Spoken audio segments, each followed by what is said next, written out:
a tree man my whole life. I'm just going to keep handing them out as I walk and talk. Born and raised in Denver, I got a degree in horticulture from Colorado State University.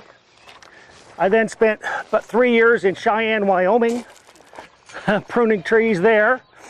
And that taught me how to, wanted to go someplace where the snow piled on the top of the fence post, not the side of it.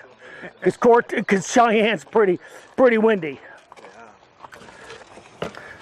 So I started a tree company, Animas Valley Arborist, 1978. So that dates me a bit. And I got to work with the city for many, many years. Can you pass them out? Sure, these are just, so I have my price list, and then the topic today is the 10 best, or the top 10 trees for Cortez.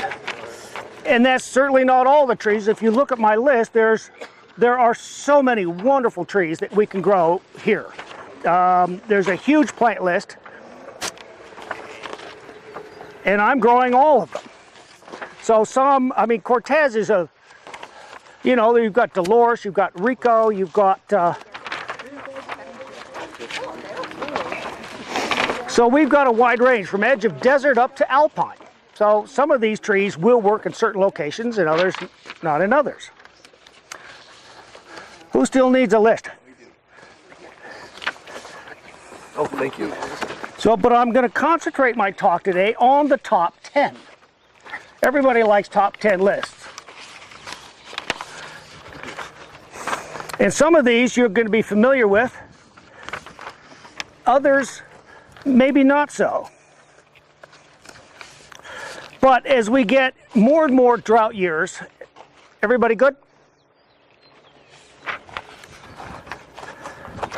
A lot of the trees we've been planting in the past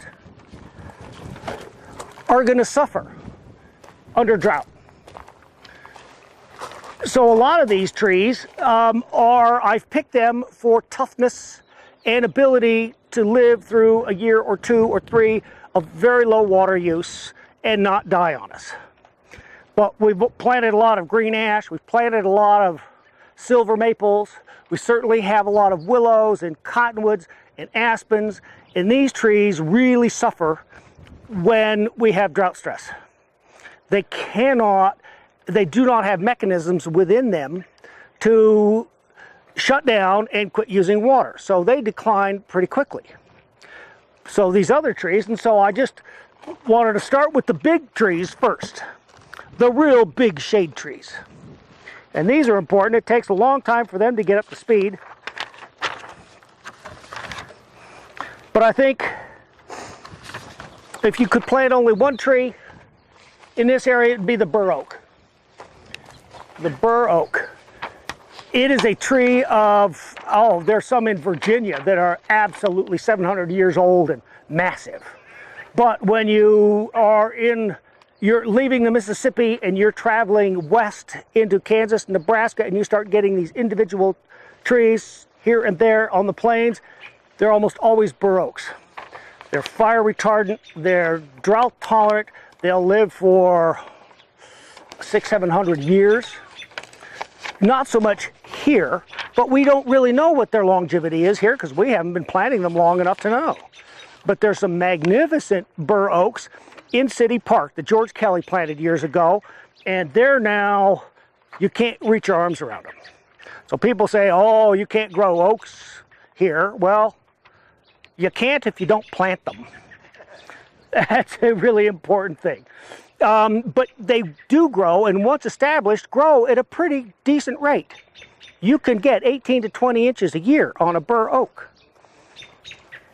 They have very few, if any, insect or disease problems.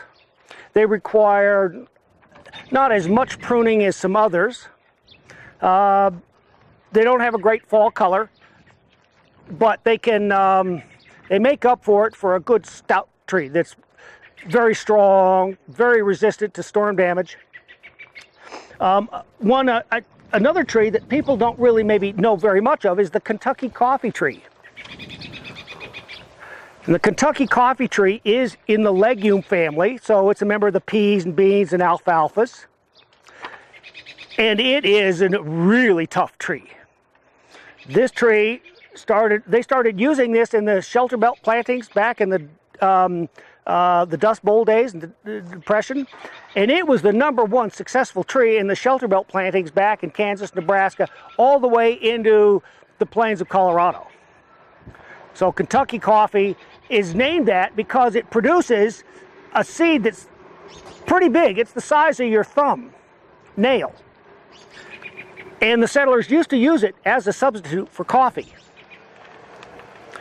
But it takes poor soils. It's very deeply rooted, tap-rooted.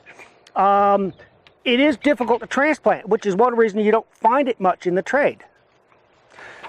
It has a very unique leaf. It's the biggest leaf I think we could grow. That leaf is 2 feet in diameter.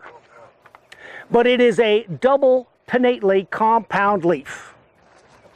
Now what that means is you have a petiole, or the main stalk, and then petiolets off of it, and then the leaflets all along it. So you might have 25 or 30 little leaflets on one leaf. So it's very lacy and delicate looking, even though you have one big leaf. So in the summertime, you get this really great shade. And then all these leaves that are drop off, and then you have this very kind of coarse textured foliage, or coarse textured branching. And that provides for an awful lot of sun to come in. So you get a great deal of sun in the winter, which we want to encourage, and shade in the summer. It's just a great plant. Difficult to transplant, and young trees. I remember planting a 2-inch tree, and it came up and it had 1 fork. And when it was dormant, it was the silliest looking thing. And the lady looked at me and says, you're going to sell me that for $200? It was a little forked stick. But when it leaves out, it's full of foliage.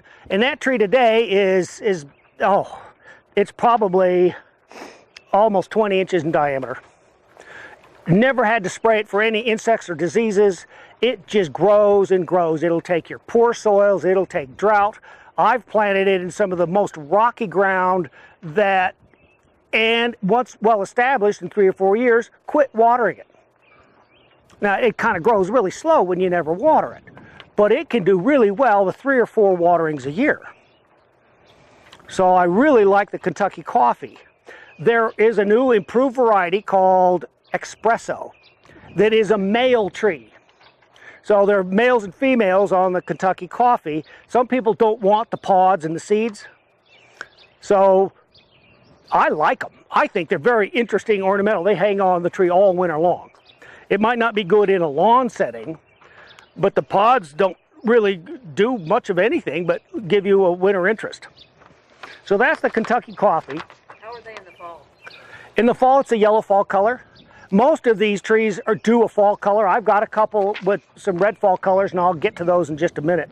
The hackberry is a tree that a lot of people who know trees, they just go, oh, hackberry. It's just a tree. It's just yellow fall color. It doesn't have any bloom, but they are strong, tough, drought-tolerant, dependable trees. They have a very unique cream-colored bark that is really bumpy. It looks like a tire tread bark. It has a pea-shaped fruit that is relished by birds. And this year, on one of my trees, the birds didn't eat it all until February. And all of a sudden, the birds showed up in February and March, just cleaned the tree out of all the seeds. So it was kind of a delayed thing. So the hackberry is a great one. Strong, sturdy, few insect or disease problems. It'll just grow every year. It'll produce 2 feet of growth a year. It's just one of my favorites. It'll track cedar waxwings, will it? Okay. The deer like the seeds? Deer like everything. Pretty much. My list of deer-resistant plants is a blank page now, pretty much. I mean, I used to have lilacs and viburnums on there, and even occasionally they'll take a bite out of those and defoliate them. Best thing to do is put a fence around them. And once the tree gets big enough, then you can have some deer browse, right?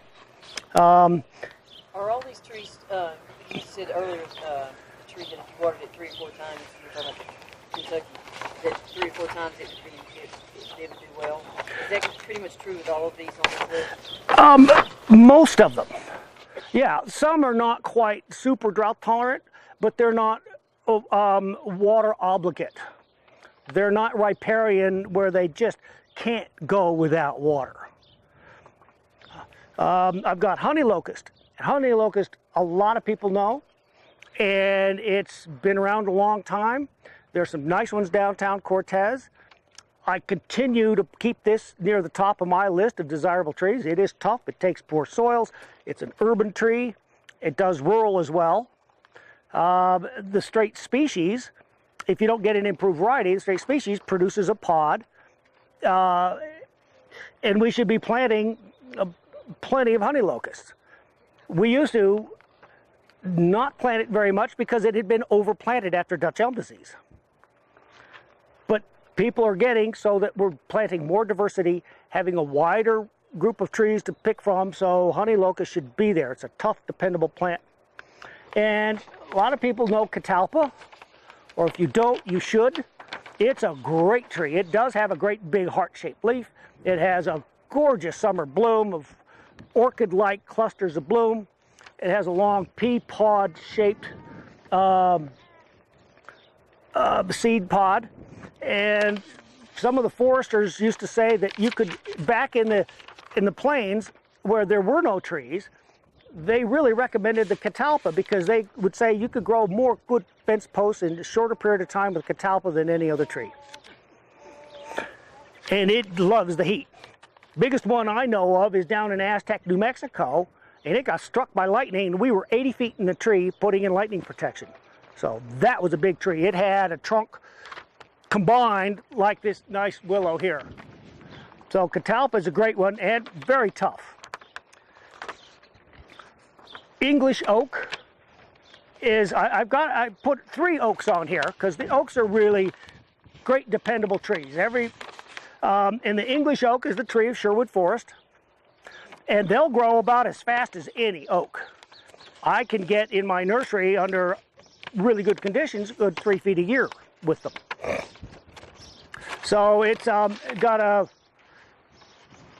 not much of a fall color. Sometimes it'll retain its foliage all winter long. So you have all the brown leaves hanging on the tree, and that can be something that's different than a lot of other trees that drop all their foliage. So I really like the English oak. I like the golden rain tree. And we've got some golden rain trees on the South Broadway medians. And they're tough. They really take alkaline soils. They grow in Japan and Korea right next to the seaside. So they just have salt spray and very alkaline soils, and they're just happy as a clam. They don't get chlorosis. They're tough. And it's one that gets a nice bloom later on in the summer. So it's more of a summer bloomer. The black locust, another legume, has a beautiful white bloom. And a lot of people are planting the purple robe locust now. The problem with the purple robe locust, which is a hybrid, is that they tend to produce very poor branching structure. And they have what we call codominant stems and narrow crotches, and you get incised bark pockets, and they fall apart. If you work at pruning these codominant stems and these narrow crotches out every year, you can make a better branch tree, but it's difficult with that tree. So if it's typical, the tree gets planted, within 15 years, that tree is completely fallen apart. And if you only need a 15-year-old tree, then you can use that one. But the black locust is a straight species from back east, and they're tough. Do they have thorns? They do. They have thorns on only the younger branches. The thorn isn't that long. I mean, it's a good thorn. It's like a rose thorn. But that thorn will fall off or be grown over. So by the time you get to branches that are an inch in diameter, you're thornless. So the lower trunk, the major limbs, aren't quite such a hazard to the tree climbing guys of the world. So yes, it does have thorns. There are some thornless varieties of the black locust. Yep. Yep. So it's probably the #1 tree planted back east on mine tailings and very poor soil. So it'll take lousy soils. It's very drought tolerant. I see it down in some of the most desolate conditions down in Albuquerque, and it's just happy as a clam. Just growing along and tough and tough and tough. The little leaf linden is a really elegant tree. There's some really nice ones here that we're going to go and walk and touch. But I think some of the best ones in Cortez are right there at the library. And there's a beautiful row of lindens. And they have a great bloom that's not that showy, but it is so fragrant. It is just a showstopper. Anybody who walks by a linden, they have to stop and just sit there and smell the beautiful bloom. And a long-lived tree, probably one of the favorite trees in the northern Scandinavia countries all the way down through Germany into France. The linden is one of their top trees. And the last big one I have on the list is the Shumard oak. And a lot of people try the northern red oak to get red fall color, and everybody wants a red fall color tree. Well, the northern red oaks just don't like our alkalinity. The Shumard is considered a calciphyte, and that's a term of trees that grow on limestone outcrops back east. And so this Shumard is a red oak. It has a gorgeous red fall color. It takes our alkaline soils, and I'm having absolutely no problem growing it at 8.2 pH. I haven't seen it any chlorotic Shumard oaks in Cortez yet. I'm sure we could induce it if we wanted to really find a lousy soil, but the Shumard is a good one, and it'll grow 2.5, 3 feet a year. So it grows fast, red fall color. If you want red, that's one of the best. So those are the top 10 biggest, or the big shade trees. On the smaller, more ornamental trees, and that's kind of a relative thing, some of these trees will get 30, 35 feet and be a good shade tree for a smaller backyard. So just because I put it in the small ornamental category doesn't mean that it couldn't be used in some of our smaller backyards or used as clusters. Little groves of trees can be fabulous. So the Wasatch is a native maple. It's a sugar maple of the West. It grows from Park City, Utah all the way down to Mexico. There's a couple nice stands in the Disappointment Valley. It has that sugar maple fall color that is just amazing. They don't like a lot of water. So if you water it like you would a silver maple, you're going to kill it. So they only like at the most once a week watering. I planted them in the Disappointment in some lousy Manka shale soils, and once established, 3 or 4 years into it, I would only water it once or twice a year during the heat of the summer. And they just are happy as a clam out there. So the Wasatch is probably my #1 native maple tree that we can use. The Usurian pear is a very tough, cold hardy tree that is from the interior of Manchuria and the Amur Mountain region. It's a full zone 3. It would be certainly something I would plant in Rico, Silverton. It grows very well down here. It has a nice bloom in the spring. It has a great maroon fall color. And it does have a little bitty fruit, but it's not an edible ornamental. The Russian hawthorn is super tough. Super tough. I have not found a condition it isn't happy in. And it was first found, if you will, in the nursery trade up in Cheyenne, Wyoming. And there is an abandoned U.S. experiment station in Cheyenne. And the U.S. Department of Agriculture had experiment stations all over. And in Cheyenne, they were doing all the cold hardy stuff. Well, the feds abandoned that, and so nurserymen go up and just find out what's still alive in Cheyenne 20, 30 years after it's been abandoned. And this one is a knockout. It's a finely divided leaf. It has a beautiful bloom. It has a small persistent fruit through the winter. A very interesting informal branching structure, and tough. And it's starting to really catch on in the nursery trade. It's almost getting hard to get because people can't grow it fast enough because everybody knows about it. So the Russian hawthorn's atop on my list. The Japanese tree lilac is a fabulous tree. It is a true lilac. It'll get 30, 35 feet tall. And it's a white bloom 2 to 3 weeks after the common purple or the French hybrids. So you get dependable bloom. It will get to be a small tree, 30, 35 feet. I don't know of any insect or diseases that I've ever seen on it. So it's good to not have to be spraying and working at taking care of it so much. English hedge maple. There's a beautiful one we're going to take a walk to. But the English hedge maple is one of those smaller statured hard maples. Great yellow fall color. Is just something we should be planting a lot more of. Crab apple. I just put crab apple because there's like over 400 crab apples. And so we don't have enough time today to get into crab apples.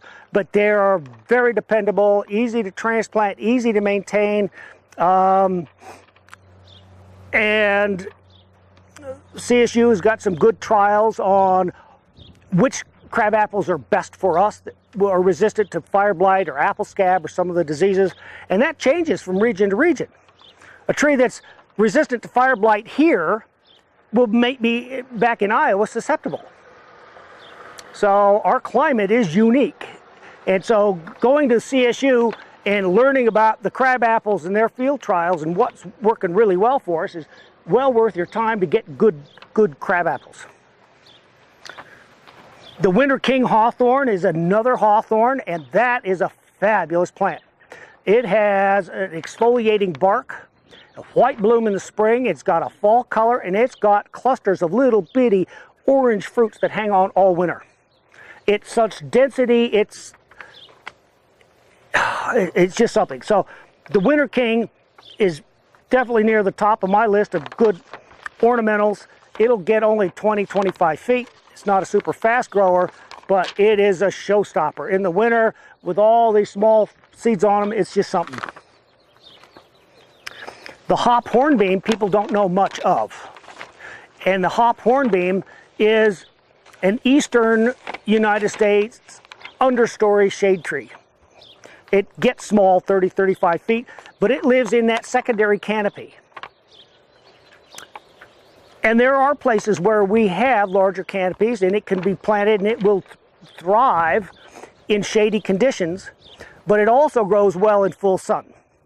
It's a member of the birch family, which would make it sound like it's a water lover, but it's quite drought tolerant as well.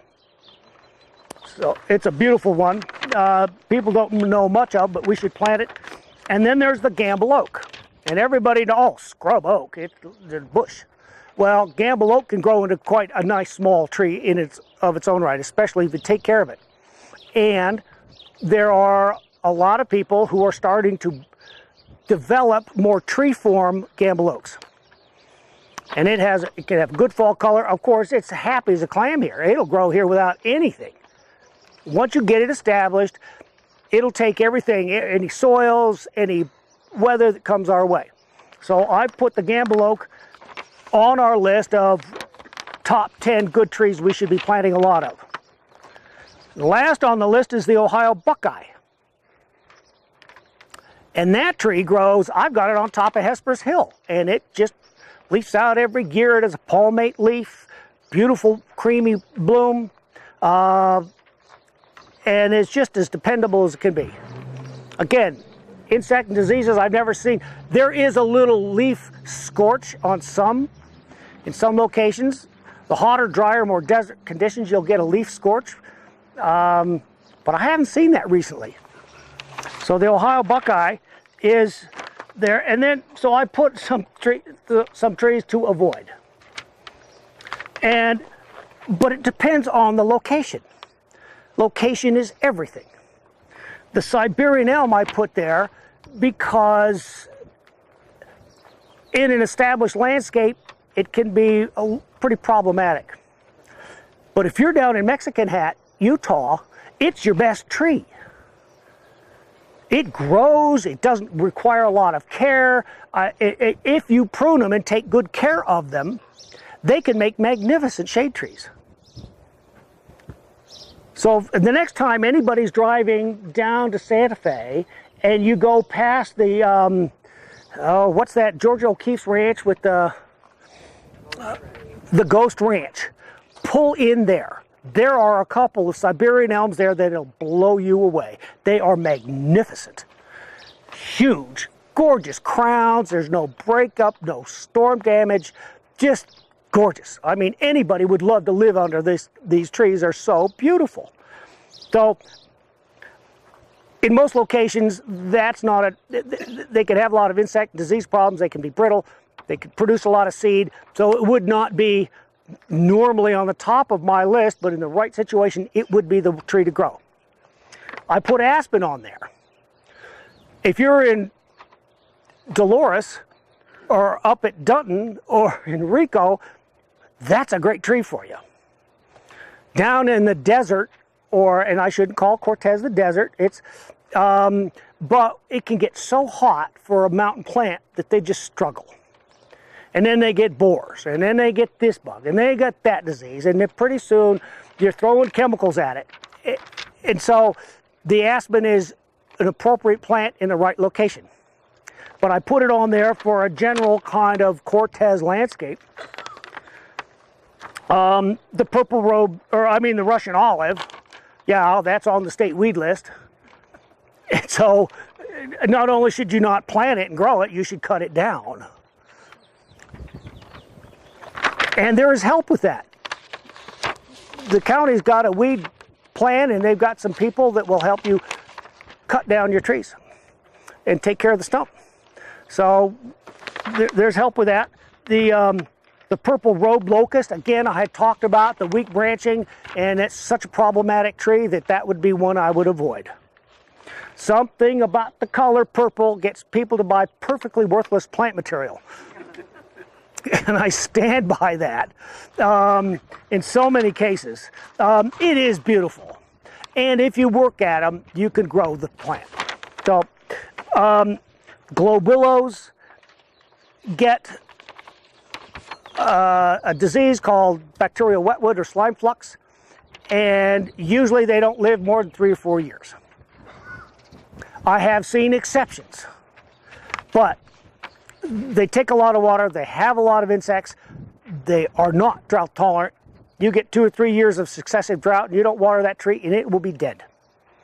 And so I would not use the globe willow. There are other fine willows that you could use. The red maple, the Acer, anything with Acer rubra blood in it. So there's the red maple and then all these hybrids.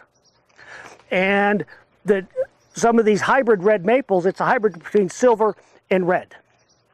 And it's touted as, oh, it has the hardiness of the silver maple and the great fall color of the red maple. In most of the country, but our alkaline soils, our short growing seasons make it such a problematic tree that it would be on my list of not to use. Some people do, but then they get chlorosis and then they're putting iron on this tree every year forever. And they're trunk injecting and foliar spraying, and they're farting around with it, and it bark cracks and it splits, and then it's plant the Wasatch maple, plant the English hedge maple. They're great maples that you can plant. The Bradford pear is one of the old pear varieties that, again, at age 15 to 20 years, they have such bad branching structure, they just fall apart. They just snowstorms and they just, you have a tree on the ground. So again, if it's you only need a tree for 20 years, plant it. But there are other nice pears that are going to give you bloom. Yeah. Do you put Cleveland on there also? Cleveland, Bradford, Cleveland, any of the calorie pears. And, you know, I was down in Houston and I saw these calorie pears down there and I'm going, these plants could take that long growing season and be great down there, but we have a short growing season. We'll keep this foliage and then the snow shows up and just tree falls down. And I just, you know, if you've spent 20 years growing a tree and it's big, now's not the time to have it fail. You just invested most of your life into growing this beautiful tree that's finally doing something. It takes a lifetime, for many cases, or 30 years to get a tree that is large enough to really function that these shade trees do. They provide us all the benefits. I hate seeing a tree just get up to size and then have to cut it down. We want them for 60 to 100 years. That's when we really get maximum benefit out of our trees, is when we can get those big trees and we keep them around for as long as we can. So that's kind of my list.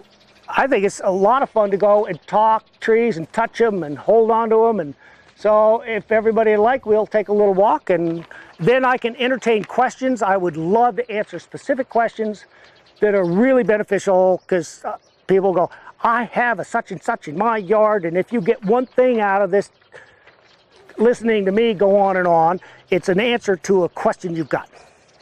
That's how I can really be helpful. So we'll give out the gift cards now, since people might scatter after. Yeah, people might be tired of listening to me, so give out the cards. No, just after the questions, we'll all be scattered a little bit. But okay. I think that you should pull and say the numbers, because my wife has one and I don't want to be accused of anything. I will pull the numbers. But there's I have 3 tickets in there already. Only one? He only gave you one? Well, we've got one. Okay, the magic number, the last 3 are 907. Oh, you get, perfect. Well, you see, today's your lucky day. It's the day after Arbor Day. It's perfect. Go buy a lottery ticket. So if there are people that don't want to take a walk, do you have any questions? I have a question. You bet. So I just moved in a couple of miles from the Hesperus post office, up on the ridge. Okay. I think it's about 8,200 feet. Yeah. I understand there was a fire there 100 years ago where Okay. it was mostly Gamble oak, but there are some juniper and pine. Okay. What would be a good, beautiful, fast-growing tree that won't take a lot of water to plant in there? At that elevation, you'd kind of want to go with more of a list of mountain trees. And there is a narrow-leaf cottonwood that is native. Now, it is a river bottom tree. It won't grow up on hillsides. But aspen, and again, aspens, they root sucker, which can be a benefit and can be a problem. If you want a grove, if you want free trees, you can have an aspen. But pretty soon they start popping up everywhere. And the nightmare can begin. And the nightmare can begin from your neighbors who planted the aspens and now they're coming up all over by your foundation. So it's a blessing and a curse depending on the right location. Aspens can be great. But the narrow-leaf cottonwood is a fast-growing, it's closely related, it's a poplar as well. So Fast-growing. Fast-growing pine, Ponderosa ponderosa. is your best bet for fast-growing. And it would be naturalized there. Once you get them going, they'll be really happy. Okay. Yeah. Ponderosas. Yeah, and pick something that's native. I mean, that's the best way to go. You know they're already happy. Very good. Okay? Thank you. Yeah. I'm wondering, we planted a new honey locust, and it's pretty tall. Uh-huh. It doesn't have any leafing yet. Okay. Is it like dead or? Probably not. That's the nice thing about a honey locust or the Kentucky coffee. They leaf out late. Hackberries leaf out late. They're smart. We have a short growing season, and so if they leaf out late, they're not going to get caused by as many frosts and problems. So be patient. Also, I'm wondering about winter watering for trees. We didn't need to do that this year, which was great. But the year before, definitely. The more recently planted the tree, the more limited your root system, the more supplemental watering you're going to give it. Evergreens need a lot of supplemental watering during the winter because they're losing moisture all winter long. Birches, willows, water-loving trees, and there's nothing wrong with these. I talk a drought tolerant because we're talking water conservation, and most of our trees are going to go in upland sites. But almost any property has a wet spot. It can be at the downspout of a building. It can be at a drainage. And so there are wetter spots that we can plant these trees that take wetter conditions. So it's not that I want to exclude these riparian trees and these water obligate trees, but we want to plant them where it makes sense, in a natural wet spot. Not everywhere, because then you have to water. And if you plant a silver maple, you better water that forever, from spring till fall. So if you got a wet spot, plant that silver maple. They're great trees. There's nothing wrong with them. But they, again, the right tree in the right spot makes all the difference in the tree being happy, and then you don't have to spend a lot of money on maintenance. Because as a tree man, for my whole life, I know what it costs to take care of a tree. Insect and disease control, pruning, taking care of it, watering, it gets expensive. But you put the right tree in the right spot, and you don't spend, because you have to do that every year for 60 years. So you put the right tree in the right spot, and your maintenance costs go way down. The original cost of planting the tree is actually very little compared to the cost to maintain it. So these good, strong, sturdy trees that are more drought tolerant require a lot less pruning. And when you hire a tree man nowadays, you'll figure that out. Because you got to pay for insurance and trucks and anyway, they're not getting rich, but it's expensive. Tree care, but it's cost effective because you keep your tree. Yep. So the gentleman in Hesper's 82, and we're at 7,000. Uh-huh. And so it seems to me that, and I love the idea of a native tree, so I love the idea of doing an aspen and letting it do, but it seems like that's just kind of the borderline between where aspen can make it. Right. And so should we avoid at 7,000?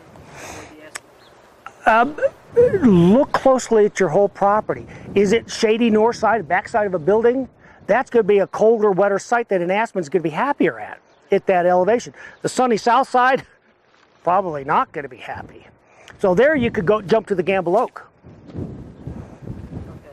So that, and then yeah, that's one of the ones that really appeal to me because it is a native plant. The other ones, any other native that is 7,000? Oh, I'd have to go through my list. And I handed you to my list because I grow all this different stuff. And you can call it unique, you can call it special or rare. They're all pretty tough here. It's just, they're not normally available. And sometimes I struggle because people don't know it and they never buy it. So if you want a euonymus, I've got plenty. Nobody buys euonymus because they don't know what it is. Once they know what it is, they'll buy it. So I didn't go on my list. I wanted the 10 best good quality trees we should be planting a lot of. And we don't want to limit ourselves to just the 10. Just look at that list.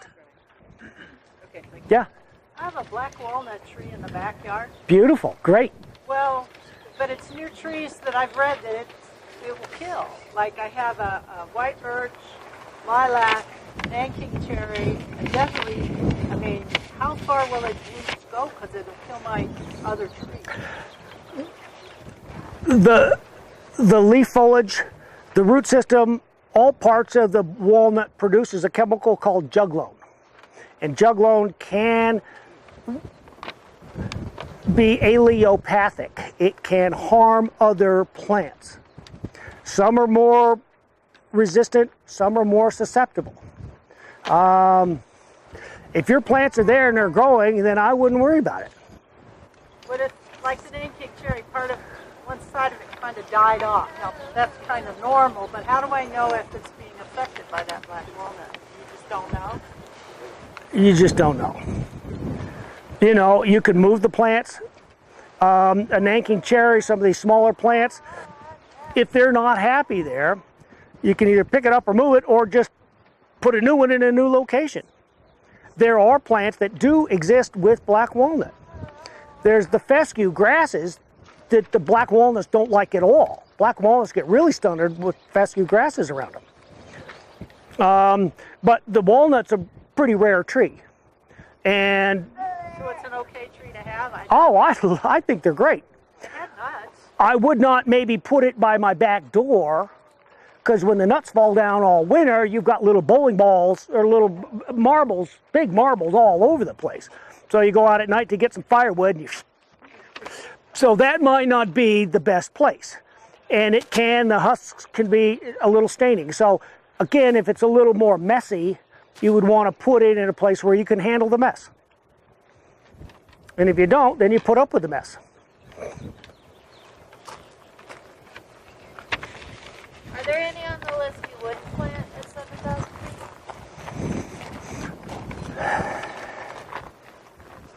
feet? On this list,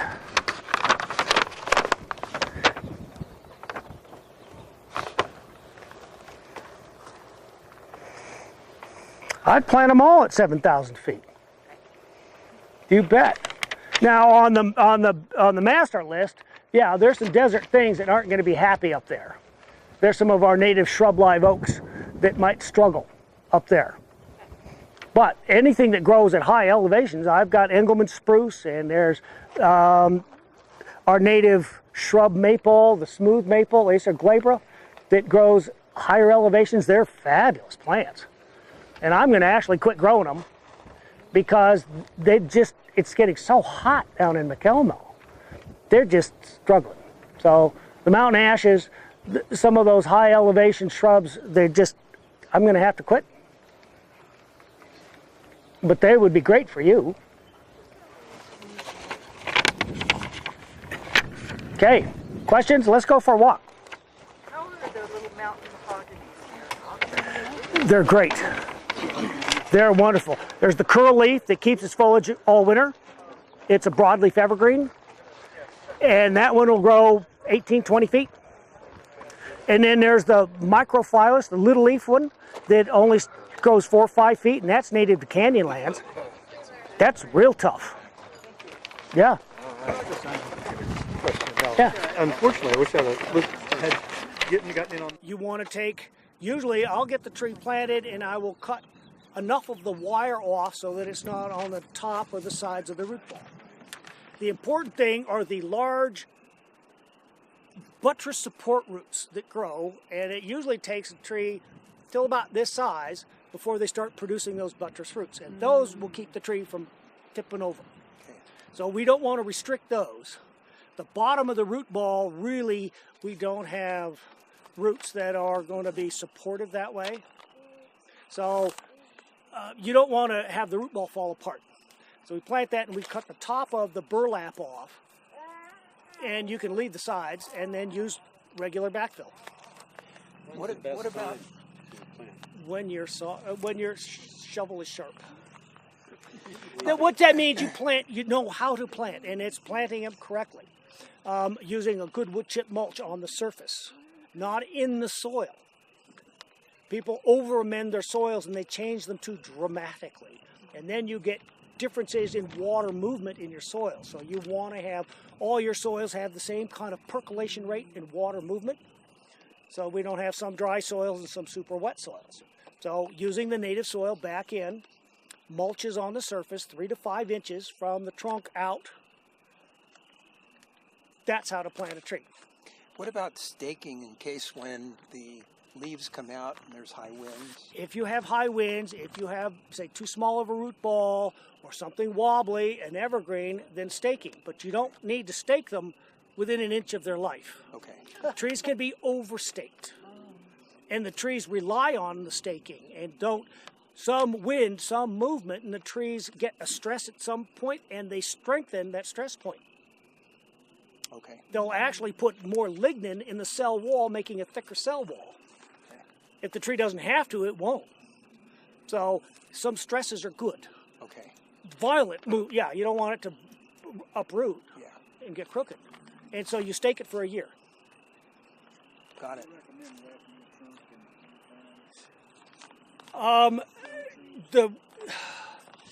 There isn't any hard evidence that it helps, but it can't hurt. Now, you can if you put rigid things. When I wrap, I'll use a burlap. Something that allows for air movement, because your tree is alive. It is doing things. It's dormant, but there are cells living. There's oxygen. There's gas exchanges. There are a lot of things going on. So wrapping in the winter, take it off. I'll usually wrap in the fall to keep sapsuckers from wounding the tree by poking holes. That's more of a problem. Now, young thin bark trees can get sun scald or frost cracks or winter injury, generally on the southwest side of the tree. I have not seen any research that proves one wrap is better or is even effective. Just because there's no research doesn't mean these orchardists who've been using latex on their trunks to repel or to have reflect that heat. You know, I mean, we just need somebody to do some decent research for enough periods of time to really notice, yes, there's a significant difference if you use this wrap on this tree because of these conditions. So I would wrap. I try to avoid the plastics. Let it breathe, take them off. Let the sun get to that trunk. Let the tree react to the sun. Let it. Okay. This is a great tree. It's not on my list. This is a buckeye. These great big fat buds. And this one is the horse chestnut. This is the European one. It's all sticky. And this is a great tree. Now, if you want something at 7,000 feet, plant this. Or plant the Ohio buckeye. Great. This is, there are some of the really big specimens in Dolores. As you drop down into the town of Dolores on the left-hand side by the water station, massive horse chestnuts. I don't know, some settler someday once planted these huge horse chestnuts. And they're just great. So we should have a lot more of these. How old do you think they are? Those, they've got to be 80 to 100 years. Oh, wow. Some homesteader did something right. And you get that occasionally. If you get out here, you find all sorts of weirdo things. Well, I call them weirdo things because you wouldn't expect Persian walnuts out there by Lowry Ruins and living without any additional water. They've been abandoned forever. So that's a good one. Crab apples just starting to do their thing. They're going to be in full bloom in a week. The white ones, the white crab apples, are they not ornamental? Is that a regular crab apple? Because I have a white one and it had bigger apples. Okay. And then I have an ornamental that had the little dinky ones. Okay. On the ornamental, there is a variety of crab apple called the Dolgo. It's a great big fruit. Fabulous jam. It's the best jam. There's Whitney and Dolgo, I think, are the two main jam or fruiting crabs that will produce a fruit. All the others can be either messy or just ornamental. I mean, a lot of these, this is last year's fruit. And all winter long, this fruit's been sitting on this tree, adding winter interest. do birds use them in the winter? Or They don't obviously like this one. Yeah. No, mine cleaned them up. It cleaned Did they? every Oh, apple okay. off. The little ones? Yeah, the Okay. tree had white blossoms, but it had little red. So the crab apples are just great because, I mean, there's 400 of them out there. In the commercial trade, there are probably 1,000 of them out, but they just, I mean, you know, they have red foliage, they have persistent fruit, some of them have great bark. This is a great white one. There is the spring snow, which produces, is a sterile one so that you don't have a mess. And a lot of the old varieties like Hopa, Denver was full of Hopas, and they are the messiest thing. And there's no janitor with his salt that would like a Hopa crab apple. They just hate them. But these new ones are just great.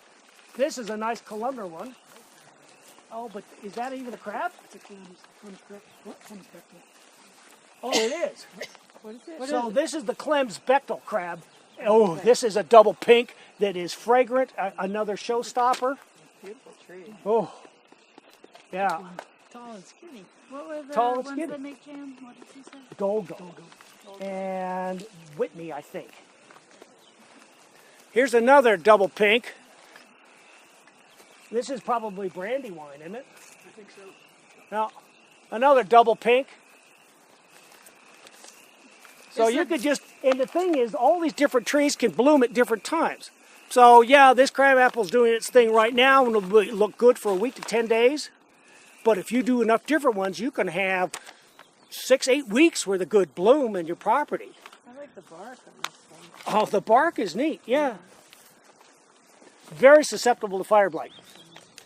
So I tend to tell people just, if you have something serious, prune it, but otherwise just leave them alone and let them get thick and dense. You want bloom. This is the exact opposite of an apple where you prune them hard to limit fruit production so that you get few big fruits. You want lots of bloom and lots of pretty.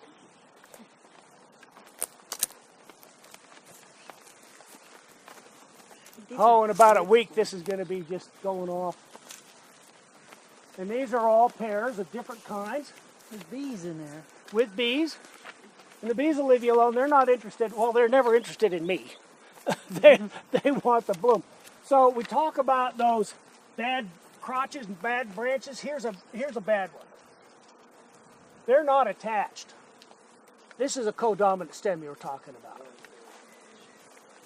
Okay. Oh, okay. Two stems of pretty much equal dominance. That's why we call them codominant. It's a narrow crotch. There's an incised bark pocket. And it will push itself apart here. So this is a defect. The tree will fail here. I mean, they just do. This is where, when this tree falls apart, it'll do it right there. Where the branch has a nice wide attachment, these are good, strong, sturdy attachments. And it's a smaller diameter. It's not so equal size. You have these wide angle crotches, and this is just, you can almost not pull this off this tree. And the way the wood fibers grow on this is just a little, so the branch matures first and lays its wood fibers down the trunk. Then the trunk matures and lays wood fibers over those, so there's a bulge here. There are wood fibers from both the branch and the trunk here. And this makes such a strong union. There was a very famous oak back east in Massachusetts called the Y oak. And this tree had one branch that grew off the side of it, and it stretched out about 90 feet. And it stood out there off of this trunk with all this, 18 tons of wood or something sticking off this. And the engineers could not figure out how that happens, because you couldn't do that with steel. It's amazing. Trees are just, and until this Dr. Shigo figured out and dissected enough trees to figure out how this wood overlaps itself at these branch unions, did we learn about the structural strength of these trees and how the trees are put together. So, years ago, it would have been nice to prune that one branch out. Right now, it's too big. So we can put hardware in. We can put cables. We can put bolts. We can also, and you can prune to reduce the weight. And if it's been living this long with this defect, you take some weight out, and then we kind of ensure its safety. And then we put the hardware in, and it can live for many years as a safe tree, and it's not going to fall down on anybody. Last thing we need is trees falling down on people or anybody. What about this one with the pods? Is that the coffee tree? No, this is the catalpa. That's a catalpa. They're messy too, right? Well, they have a little more litter issues, and that the whole idea of litter is pretty relative. It's a great tree. It's a great tree. How old do you think this one is?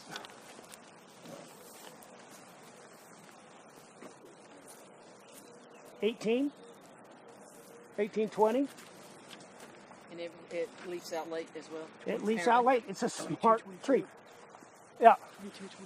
224, okay. This crabapple's not quite doing it yet, but oh, is it going to be looking beautiful in another week? Here's a native tree. Here's a native maple that I just want to point out. It's not on my list, but this is one of our 3 native maples, and this is the box elder.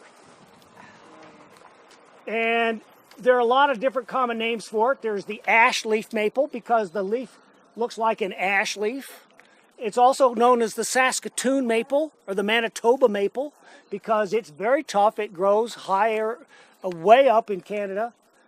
This grows along our river bottoms primarily. It can be brittle. It can have insect and problems. There are males and females. If you get the male tree, you don't get the box elder bugs. So you can eliminate the bugs by just getting a male tree. And this is a female? And this is a male because it's producing all its pollen flowers right now. This is a variety called Sensation. It has kind of a reddish foliage. So there is this improved variety for red foliage, and people are planting it as an ornamental. It requires some water. It is pretty much a water lover. But as natives, they can be amazing and well-rooted, well-sustained. They can handle great periods of drought. There are a lot of box elders growing on the Smelter hillside in Durango. They're up on a rocky hillside and they're just growing along, so they don't have to be by a stream in association with cottonwoods. What do they do in the fall? Not much. I didn't think so. Not much. Occasionally, there's a pretty neat one over in Mancus that does kind of a reddish fall color that I've had my eye on. I need to get to know that guy and ask him if I can take some cuttings and do some grafting. There's a huge one in Dolores. Oh, these can get massive. Yeah. Massive. And it's one of my favorite riparian native trees. Because it grows fast, it is pretty brittle, it does break up, it makes lots of cavities. And so it's a fabulous wildlife cavity nester. And the females produce the seed, and the seed feeds a lot of things. So it's for wildlife, there's not a much better native tree. You just don't want this by your back patio. This would not be the good location for a box elder. Although this male's not bad, and it does grow fast. This sucker, 4 or 5 feet a year, I've seen it grow. But if it grows that fast, it also starts having some weaker wood and can have some more codominant stems, and you have to prune it more. So be careful what you wish for. Everybody wants a fast-growing tree. And those fast-growing trees require more maintenance and more care and more pruning, and they die sooner. You said it's drought tolerant, but on the same hand, you kind of hesitated when you talked about it being, being out in the dry areas. Its natural home is in the river bottoms, with the cottonwoods and the dogwoods and the birches. So first It 2 will years- grow in a little more upland site. It wouldn't grow on a steep, dry, south-facing slope around here. The north-facing slope, where it's shadier and cooler, it would, you know, be all right. I was hoping most of this talk was going to be about trees in our urban environments. Backyards, front yards, city streets. Didn't get into the kind of native trees that would go in, but we could talk about, this is the English hedge maple. And I really like this tree, and we're not using it enough. We don't use it much at all. And that's just got a really nice, tight, gorgeous crown. I've never seen an insect or disease on it. Yellow fall color. Just neat, tidy. It doesn't get too big. This would be great for a backyard tree. The plants on that tree remind me of a jacaranda. Okay. Would a jacaranda be all right to do that? No, I don't think so. Okay. But I don't know that plant. So It's purple. one of those purple it ones. sounds like a tropical plant to me. We have an oak here. I think this would be a great one to kind of end the day. What did you say the chestnut was that you pointed out? That's the horse chestnut. The which? Horse chestnut. Okay, horse And that's a European tree. Does it really put out a chestnut? It does. It's not an edible. It's poisonous. Yeah. All the chestnuts, the horse chestnut, Ohio buckeye, yellow buckeye, Texas buckeye, California buckeyes, they're all poisonous.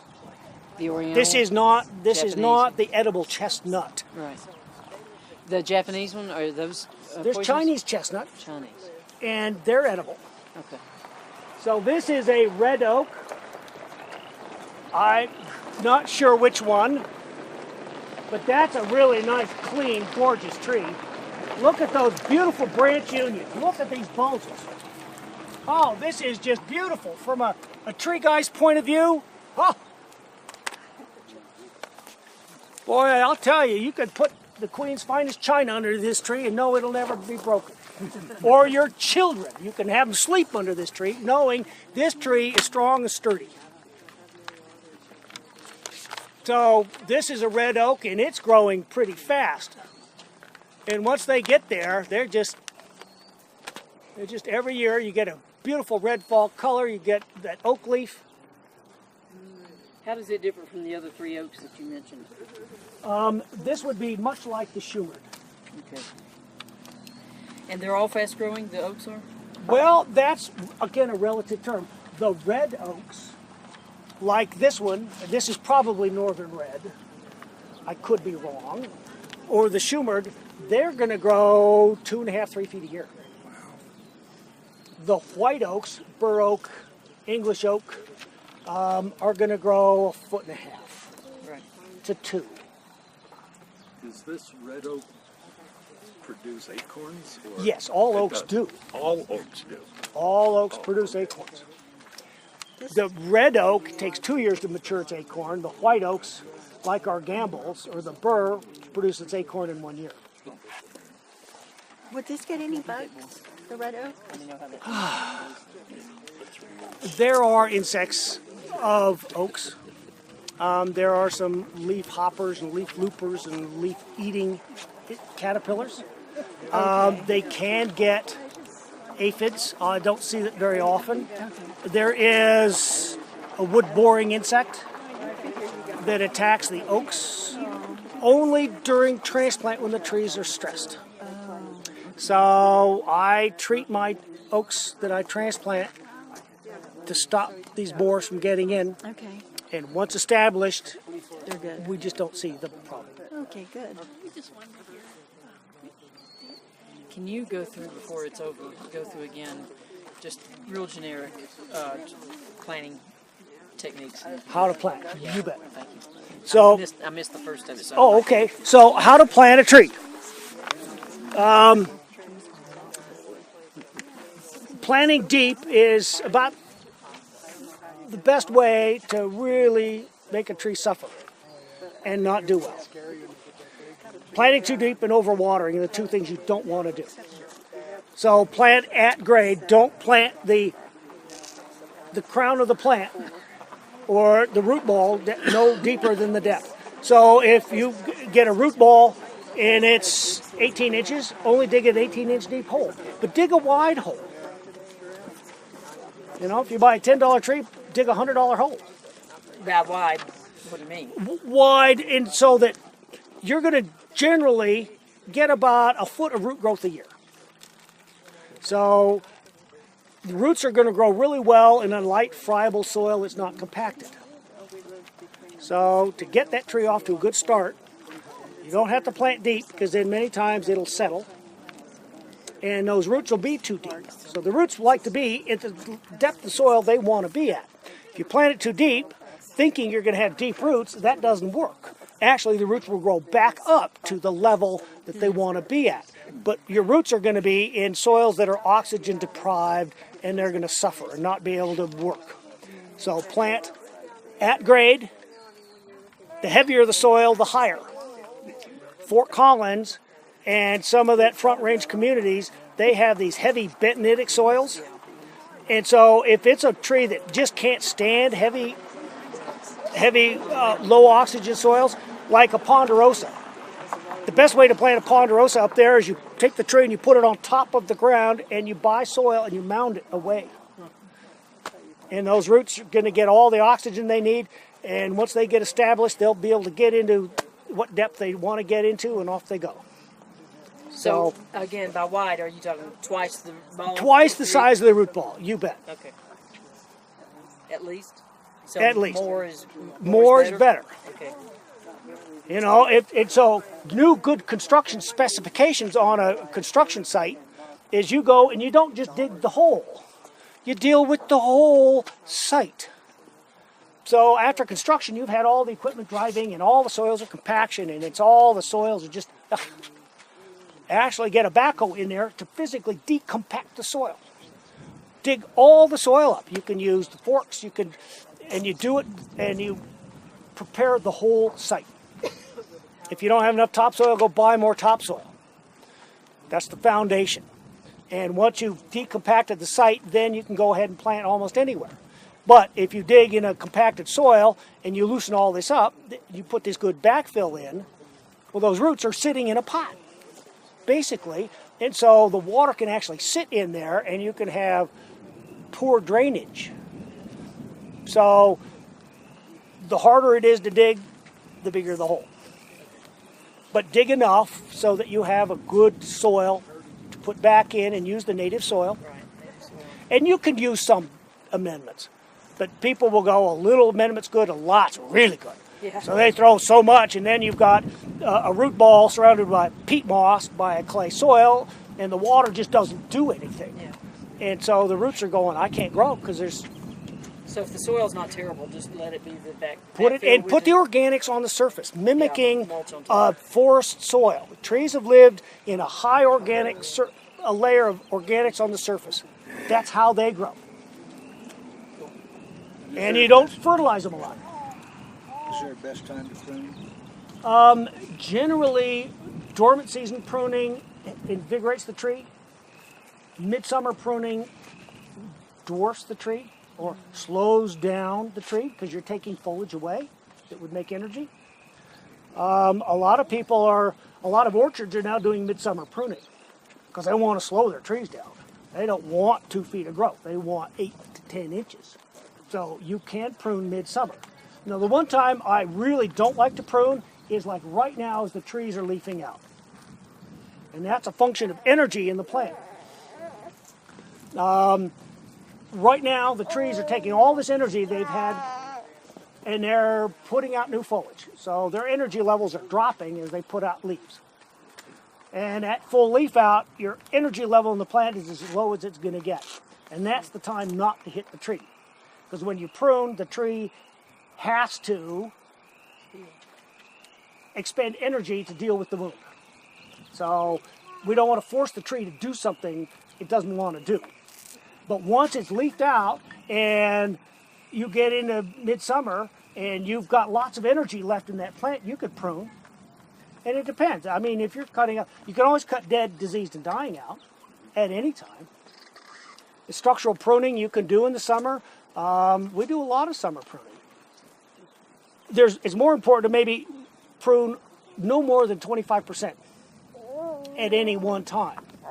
That doesn't mean you do 25% today, tomorrow another 25%, or 25% this year and another 25% the next year. And no, but the tree will barely miss a beat if you're leaving 75%. The question was asked of what's the best time, and you glibly told us to get a sharp shovel. But, Yeah. But seriously, what is optimal Actually, I like fall planting. in this area, Yeah. even at the higher elevation? So what we're trying, when we're transplanting, the top of the tree goes along for the ride. It's the root system that we're doing something to. And roots will grow whenever you have water and oxygen and temperature. The warmer the temperature of the soil, the faster cells divide. So right now our soils are pretty cold. We just came out of a snowpack. So our soil temperatures lag air temperatures by about a month. So our soil temperatures are what it was last month, 38, 40 degrees. Roots are not doing much. They can't. It's too cold for cells to divide. So in the fall, in September, October, you've got lots of energy. You've got hot soils, warm soils, and you plant those trees, and you get more root growth during the fall than you do any other time of the year. Okay. And they will grow, and you put that wood chip mulch in, Protect it. and you will have a layer of insulation, and you can root well into December. So come springtime, your trees are already exploring new soils and aren't so limited. Because our Junes can be absolutely miserable. We'll get 10% humidity at 50 miles an hour coming out of that desert, and the plants are just going, ah! They did actually say that. I've heard it. I know. I know. They talk to me that way all the time. I know. But I'm dry. Put some lotion on me. But planting in the spring is also a fine time. But if you did it as early as August, is it going to be too stressful because it's relatively dry and hot? I plant whenever the soils are not frozen. Okay. And there's a distinction between transplanting and planting. These trees out here in the nursery, in these containers, they're rooted in. So they're not being stressed by having roots pruned. So you're just planting 100% of the root system. And that tree's not phased at all. Okay. Transplanting, digging the tree up, cutting roots off, limiting the root system, then the tree's under stress. And you've got to regrow that root system. So that's transplanting. Okay. And again, when it's mid-July and it's hot, or mid-June, it's harder to keep the trees adequately wet without having them go under stress. So. Excellent. Thank you. Yep. How do you decide when to water a tree? I like to actually check by finding out what's underground. And so using a little trowel, moving some mulch, go down 2 or 3 inches. It's not the surface, but deeper. Okay. And you will start learning from experience to actually dig into your soil. Oh, it's wet down there. I don't need to water. Or, oh, it's pretty dry, 3, 4, 5 inches. I better rewater. Okay. And understand that, roots. 90% of your active root system is in the top 12 inches of soil. These are the roots that are actively absorbing water and nutrients. You will have deeper roots. But because that's where all the good soil is, that's where all the water is, that top. And so, if we were to water these trees, we want to resaturate the soil to that decent rooting depth, 12 to 18 inches. So you do that, and then it might take week to 10 days, 2 weeks before that soil, the water in that depth of soil is depleted or drawn down enough that you would need to re-water. So in almost any soil, almost any soil with almost any tree, you would not need to water more than once a week. Once every 2 weeks is, on an established tree, is all they would need. The biggest problem is this competition of these grasses. Grasses are highly competitive, and they will take water away from trees so fast that you will get twice the amount of root growth under a wood chip mulch than you will under turf. So 50% greater rooting is huge. Yeah, if I could get 10% on my investment, I would be happy. Getting a 50% is just incredible. So true with native grasses as well, or all grasses. Okay. And if you think about it, you don't find a lot of grasses in forests, and you don't find a lot of trees in prairies. We're trying to make both happen here, and both plants aren't liking it. These grasses in the shade aren't as happy as they are in full sun, and these trees have to duke it out with a very competitive root system of grass. That's why wood chip mulches. And you can get carried away with it, but UNM campus, somebody got it. They figured it out, and they're doing 10-foot diameter, 12-foot diameter root or mulch rates. That's 6 feet. Now, on that campus, it looks good. In a person's home yard, you might have very little turf left because you got all this mulch all over the place. So you put it appropriately, but these mulches, they're going to, as they decompose, they fertilize, the soil is improved. You get more life of soil. You get reduced weeds because the weed seeds think they're 3 to 5 inches underground and do not germinate. Now, established plants will grow through a mulch, and you'll have to top dress every maybe 3 to 5 years. And once it's big enough, these trees are now so big that really the trees are living with this competition. It's the young trees that have limited roots. Mulch, mulch, mulch. And when you're done, do it some more. Is there an optimal mulch or the best mulch? And that's a great question. Whatever is cheap and readily available. And all the research, and there's been some great research done, which is bearing all this out as scientific good stuff. I prefer, and most people are saying, just arborist mulch, what goes through a chipper. You've got bark and wood and twigs and everything. Mostly what you buy commercially is bark. And there's nothing wrong with that, but bark, one of its functions is to not decompose and be resistant to decomposition. So if you want the mulch to stay for a longer period of time, use the bag bark. If you want soil health, then use just a wood chip. Now down in Las Cruces, they use pecan hulls because that's readily and cheap. I've known people to use all sorts of, in the deep south, pine needles. From the pine, Pacific Northwest, of course, it's bark. Doug fir bark, cedar bark.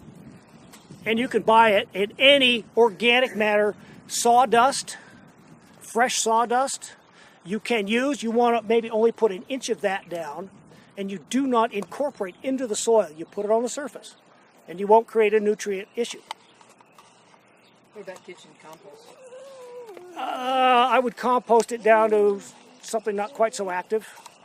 Kitchen compost can be attractive to rodents, and you might get voles and little critters. And what about pine needles? Great mulch. It's our native mulch. I've seen people some stunning landscapes with pine cones. A little labor intensive to go pick up all the pine cones, but unless you have trees in your backyard. If you have to, just let it. Bigger branches.